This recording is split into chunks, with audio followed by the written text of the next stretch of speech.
नमस्कार, भारत लाइव देख रहे हैं आप। बिहार में 2 सीटों के उपचुनाव भी खत्म हो चुके हैं और इस उपचुनाव खत्म होने के साथ साथ कई कयास लगाए जा रहे हैं, जीतों का समीकरण गढ़ा जा रहा है। हालांकि ईवीएम में सब कुछ कैद है, लेकिन जो तस्वीरें निकलकर सामने आई है वो बेहद अचंभित करने वाली तस्वीरें हैं। कहा जाता है कि मोकामा में ओबीसी वोट बैंक कहीं ना कहीं नीतीश कुमार की तरफ जाता है और खास तौर पे वो वोट बैंक जो नीतीश का है। मोकामा से खबर निकलकर सामने आ रही है। मोकामा में जो तस्वीरें बनी है उसमें बेहद ही चौंकाने वाला खुलासा निकलकर सामने आया है। दरअसल मोकामा में कुर्मी कुशवाहा का वोट किस तरफ ट्रांसफर हुआ है, अगर आप ये जानेंगे तो आप चौंक जाएंगे। मोकामा की जो खबरें हैं, कुर्मी कुशवाहा वोटरों ने भारतीय जनता पार्टी की तरफ रुख कर दिया है। जी हां, नीतीश कुमार को छोड़कर भाजपा की तरफ। इसके पीछे की जो कहानी है वो काफी पुरानी है। 1990 के दशक में लालू प्रसाद यादव और बिहार का कुशवाहा वोटर आमने सामने था। कुशवाहा के डर से लालू प्रसाद यादव ने राजनीति से संन्यास लेने तक की नौबत पैदा हो गई थी। लालू प्रसाद यादव राजनीति में हाशिए पर जा रहे थे और उसके बाद बिहार का ये 2 बड़ा वोट बैंक आमने सामने था। कई नेता उस समय थे और उसी दरमियान नीतीश कुमार को भी भारतीय जनता पार्टी ने सामने किया। नीतीश कुमार को सामने कर लालू को बैकफुट पर धकेलने के लिए, लेकिन वो फॉर्मूला फिट हुआ और अब जो कुशवाहा और यादवों के बीच बिहार में वर्चस्व की लड़ाई है, वोट बैंक की लड़ाई है, उसका असर मोकामा में दिखाई दिया है। कुशवाहा और कुर्मी ने वोट बैंक को शिफ्ट किया है भारतीय जनता पार्टी की तरफ। आगे बढ़ते हैं तो यादवों ने भी भूमिहार के खिलाफ वोट बैंक अपने वोट को भारतीय जनता पार्टी के खेमे में डाल दिया है।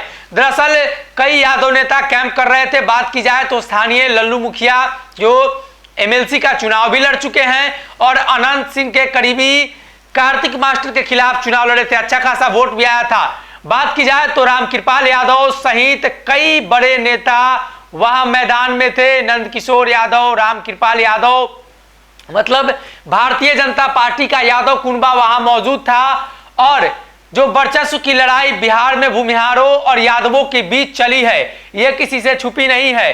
बिहार में भूमिहार यादव और यादव कुशवाहा ये जो लड़ाई है ये काफी पुरानी है और इसका असर अनंत सिंह के वोट बैंक पर पड़ सकता है चुनावी परिणाम में। और सबसे अहम बात, मोकामा में 50,000 से अधिक दानुक वोट बैंक ने भारतीय जनता पार्टी के खेमे में, भारतीय जनता पार्टी के झोली में अपने वोट को डाल दिया है। तो अनंत सिंह के लिए काफी मुश्किल भरा समय है और इस बार जिस तरह के कयास लगाए जा रहे थे तो फाइट टफ है और कहीं ना कहीं फाइट इस कदर टफ होता हुआ नजर आ रहा है कि एग्जिट पोल में भी अब ये कयास लगाए जाने लगे हैं कि अनंत सिंह और ललन सिंह के बीच जो लड़ाई है वो कांटे की लड़ाई है। भूमिहार वोट बैंक में भी बड़ी सेंधमारी हुई है। सूरजभान सिंह का प्रभाव देखने को मिला है।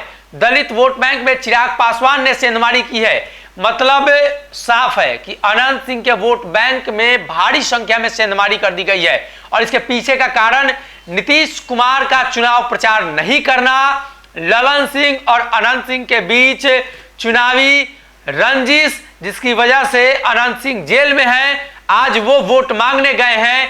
ये जो समीकरण है मोकामा में भारी पड़ गया है। तो ऐसे में देखना ही होगा परिणाम क्या कुछ निकलकर सामने आता है।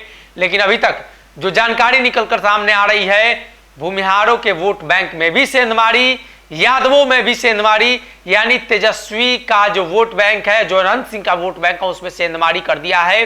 और दानुक वोट बैंक जो कल तक 50-50% गिरा करता था, इस बार 80 से 90% भाजपा खेमे में गया है।